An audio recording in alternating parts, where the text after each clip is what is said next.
Dugay ang akon nabatsagan, sa akon pagtindog, sa inyo atubangan.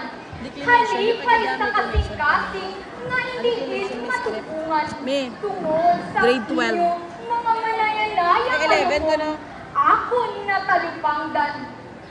Gani, tubuti ninyo ako nga ipabutiag ining akon mga dinalan. Isa ka mabinungahon kag maayong adlaw sa inyong nga tanan.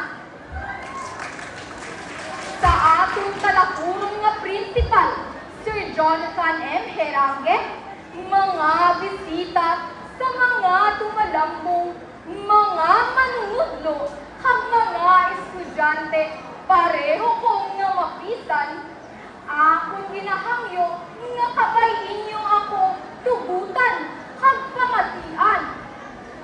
Isa kadako nga selebrasyon ang intramural. Nagkalain-lain nga painisisis kag abilidad ang nadiskubrihan. Ining mulutkuan Florentino Galang Senior National High School tatak naton tanan. Kilala sa iya maayong nga pagtutlo kag dekalidad nga edukasyon. Apang paano naton maangkon ang kadalagan kung kada isa wala gid nagaugyon? Inda nga palamangkutanon ang nagatublag sa akon paminsaron, labi na sa akon balatiyagon. Ano bala ang baskan sa kadalagan nga aton ginahandom? Nagkalain-lain nga filosofiya, palangan-awan, kag refleksyon. Ini nga mulugpuan ang aton inspirasyon, agon maghimaas, magtinguha, apisad sa mga kabudlayan naton. Kaangay sa pagdihon sa isa ka brilyante nga matahong, nag-agi sa pagtilaw kag kasakit, abang sa dalayon, naangkon ang kapuganaan nga wala sang may makatuko. Ang pagbinuligay aton gintibok nga kamaragman mga pinasahin nga kinaadman bindipon. Kaalam, talento kag abilidad, bugay sa makaako nga dapat ang ligan kag palanggaon.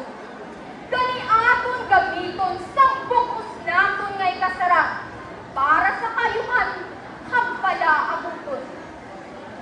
Sa sini nga tinion, ako gilihapal ang aton mulutpuan dapat gid ipabugal. Kay diri man ako ginforma sa kaalam, abilidad kag maayong nga pamatasan. Mga manunulok puno sang tinaadman, mabuot, maalam kag mga abilidaran. Gani akon ginapabutiag ang tatak Florentina pinasahi sa iban. Programa sa edukasyon sa kauswagan aton nga puslan. Ang pagbinuligay kag pagkaisa dapat gid naton itibok pareho sini nga selebrasyon. Kita tanan dapat gid maghupong agud ang masalag nga